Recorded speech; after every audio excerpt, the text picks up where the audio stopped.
Greetings, automotive enthusiasts. This is the 1992 Citroën XM we're going to look at today. Let's get started.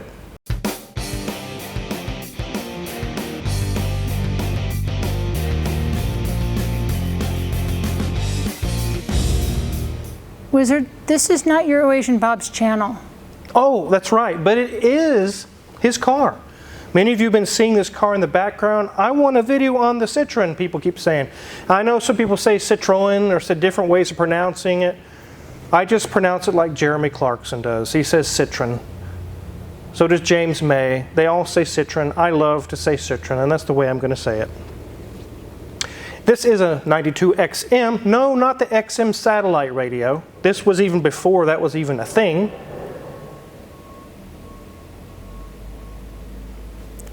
Are the buses next door breaking in? I hope they didn't hit the fence over there. It's their fence. Anyways, it is. Like I said, this is not XM satellite radio, it's just XM. They called it that. You can see in the background, I have my DS.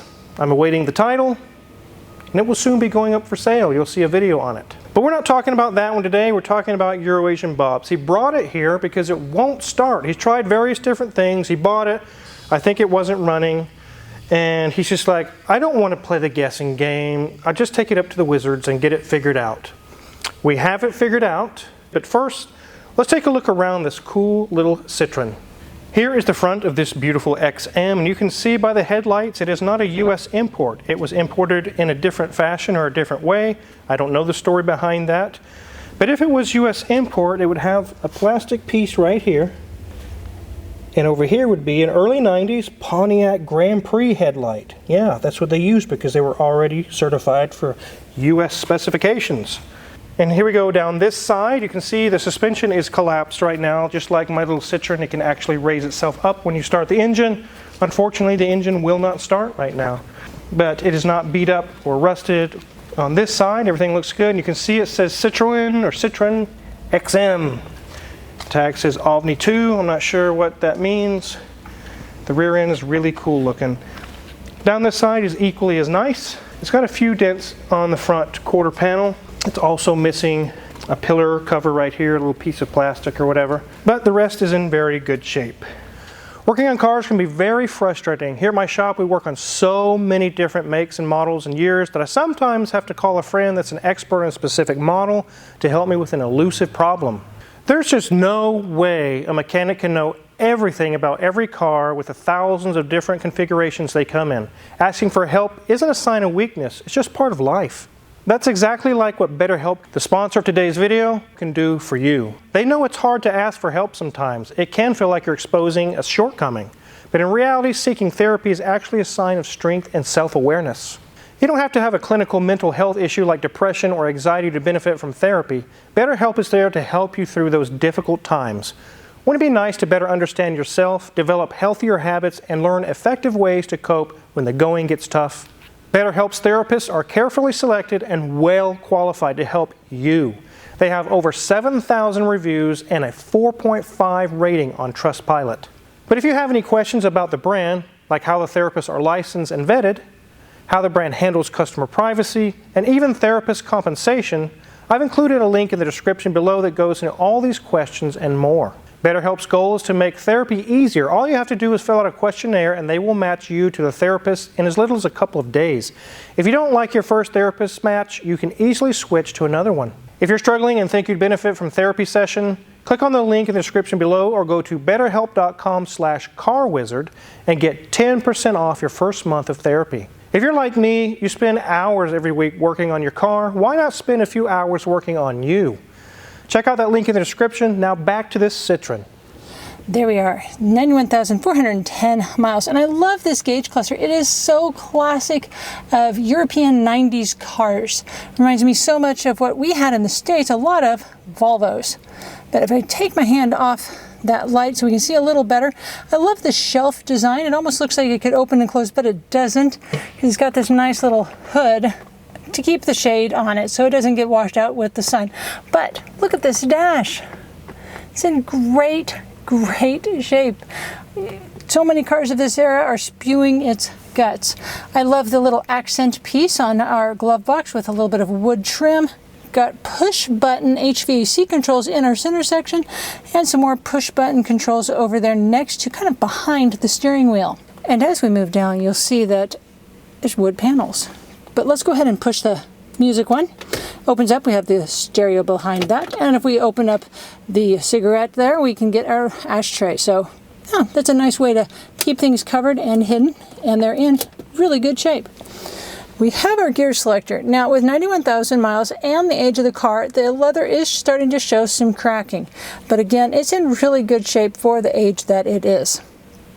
We have a lot of buttons, and buttons. And one thing I was told not to do this.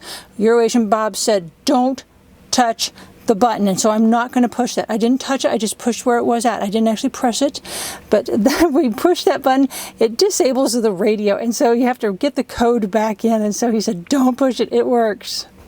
So don't push it.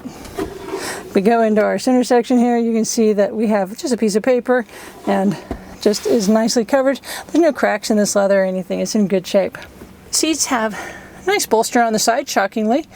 For how many cars today come with no bolster, this comes with quite a bit. The Haynes manual is in the passenger seat, so in case there's something we need to look up, I guess Eurasian Bob made sure we were well provided for. On our door card, we have more wood trim along with more leather, and more leather, but it's in really good shape. No cracks. Even the stitching, if you look at that armrest, are in superb condition. Well, the seat is looking a little bit different back here, and that is because the Wizard is working in this part of the car, and he's going to explain what he has done to this back seat. It normally does not sit that high up, but as we can tell, nonetheless, the leather's in good shape. Our back shelf is in good condition as well. Headliner is in great shape, no marks, no tears, nothing going on. And here we are back at our steering wheel, and actually even at this time we actually have buttons on our steering wheel, not on the sides where we're used to seeing them, but in the center right below the emblem. So we've got some controls for our volume, I've got an up arrow, and not exactly sure what the EXM button is, but I imagine that Haynes manual over there might tell me, but you guys want to see what's going on underneath the hood. So why don't we skip that part and let's get this hood open. All right, underneath the hood of this beautiful XM is a DeLorean engine. Yes, that DeLorean, the Back to the Future time machine. Let's take a look. Look, it's a PRV 3.0 V6, the same type, not exactly the same engine, but basically the same designation, the same manufacturer, same model of engine that you find in a DeLorean. Wizard, it looks like a lot of spaghetti and meatballs. Well, yeah, you do have the noodles here, and then you have the balls up here. Just like my Citroën DS has 5 balls. I'm not sure how many this one has. This one probably has one for each wheel now. You can see our little pump up here. That's actually the pump for the system, the actual suspension system, which is easy to get to. That's very nice. The AC compressor is really, really easy to get to. I like that. I wouldn't want to work anywhere down in here. You can see it has modern fuel injection as opposed to the DeLorean, which had Bosch CIS injection, which was junky. This one is much better. Unfortunately, it will not start. Let's talk about why. So let's play the game. You guys like to post in the comments what you think it is. Is it A, a fuel system issue? Is it B, an ignition issue? Or is it C, a bad battery, bad starter situation not allowing the engine to start properly? Let you guys post in the comments what you think it is. The answer is A and B. So if you chose A or B, you're partially correct. C is not the problem. It has ignition and fuel issue. It was brought in here, Eurasian Bob was concerned it didn't have spark. He didn't go any further, he didn't want to tear this thing apart and try to play the guessing game. Danielson actually diagnosed it, and the first thing he did is did some testing with the ignition system and found this to be dead. It is our igniter, ignition control module, and he would turn it on and it would get really hot right in here. But let me show you where this actually came from, where it was removed from. Right there you can see the Bosch and the correct part number. No, that's not a Chinese part. I put an official OEM Bosch part on it. You can see a white kind of a liquid or a kind of a thing around the edge. That's actually thermal paste. When Daniel removed the old part, he expected to see remnants of thermal paste. What we found out is someone in the past tried to install a new module, which probably solved the problem very short amount of time, and burned it up. The new part, the new module, actually came with zero paste as well. It's like, well, we can't install it that way. Actually got in contact with one of my part suppliers locally, and they said, we have a bunch of little packets of it, and it's just like this. It's white paste. You use them on CPUs for your computer at home. They used it when they put Central Processing Unit, what it stands for. When they put a heat sink on there, they use this thermal paste. The same idea on these. You're supposed to cut the packaging, apply it, smear it smoothly and even, and install it onto the heat sink. Let me show you where the heat sink is.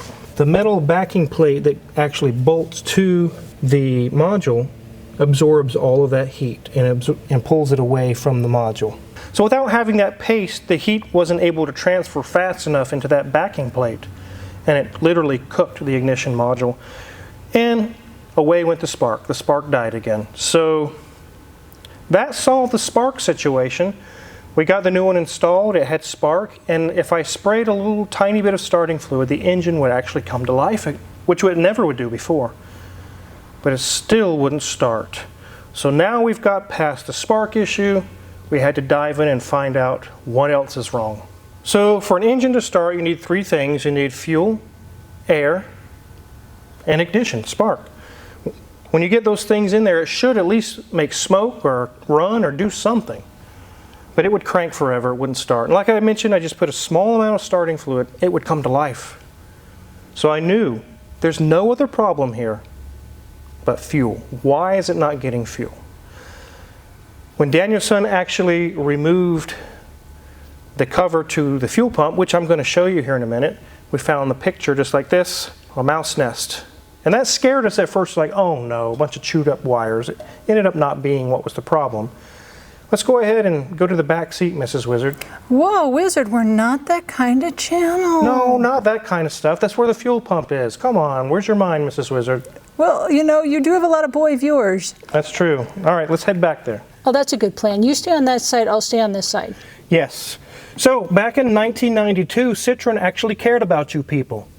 Unlike Pontiac, Ford, Lincoln, Chevrolet, any American company, they made you drop the whole tank to do a fuel pump, and they did not care about you. But Citroën did. Look. You raise the rear seat, there's a plastic cover, and boom, there's your fuel pump. Why can't they do that back then? I don't know. They just didn't care. But anyways, here's our mouse nest that we found. It was stuffed down all around this fuel tank. But luckily the wiring is intact, and it's got really strange fuel pump wiring. Let me show you. So when Danielson opened this up, we found this old ribbon cable. It's like out of a 1980s 8-track player or something, maybe even the 70s. It's like computer ribbon cable. It works. It's really strange. But there was no issue there. We have power, ground, everything's happy here, but our fuel pump refused to work. Danielson removed it, and we have some bad gasoline. It's not turned to varnish yet, but it has a really bad smell to it. So all that fuel is going to have to come out. But let's go look at the fuel pump. So the fuel pump assembly pretty much looks like any modern fuel pump today. It has a little carriage that holds the pump. It's kind of spring-loaded. It has the ports on top and a plug-in for the wiring. Danielson removed this, and he noticed there was lots of rust and kind of a gummy substance on everything. That's from the bad gas that was in the fuel tank. How many of you have worked on old tractors that have been in the barn for 40 years and you open the gas tank? Can you smell that right now? That's exactly the smell that we have here. Danielson actually put power with a power probe straight to the terminals on the motor, and it's so locked up so hard it actually blew the tiny circuit breaker on the power probe. It is hard short-circuited. So we know without a doubt this fuel pump is dead.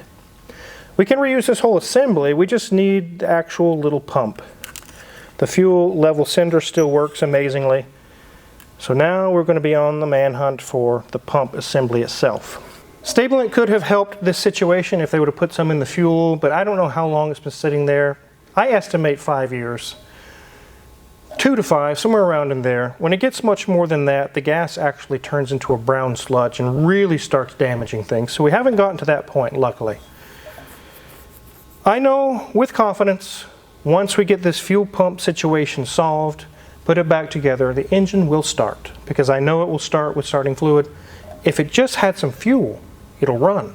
So no, this one's not for sale yet from Euro-Asian Bob. You can contact him with the link in the description below if you have questions about it.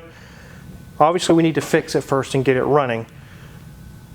In Europe, they made over 300,000 of these things, a lot of them. But very, very few made it to the United States. The amount of these that are running and driving on the road, 100 or less, is probably not very many. These were not super reliable even when they were brand new. This one, I think, once we get it running and driving, I think everything will come to life and it'll be just fine. When these were imported to the United States, if you bought an import version, even in '92, it was over $50,000, even back then. So these things were very, very expensive high-end cars, and they still are today. Obviously, Citroën is no longer in the US market. If it was, even if I called them today, they'd be like, we haven't had parts for that for decades. I'm going to have to go to Europe to get these parts, and luckily I have You're going to Europe? Are you taking me? I'm not going there. I'm going to, internet-wise, texting-wise, go to Europe. That's no fun. No. I have a friend in Germany. His name is Mirko. He owns Wiesner Autoteil, is what it's called in German. It's auto parts in Germany. He can get all these parts for really cheap. These European Citroëns and Renaults and Peugeots and all these strange cars in America are not strange over there. He can hook me up. So I'm definitely going to get with him to get a fuel pump for this and get this thing back alive again. I'm actually looking forward to driving this. It's going to be fun, and kind of compare it to the DS. How much has time changed? Does it ride better, drive better? I imagine it drives better because it's newer.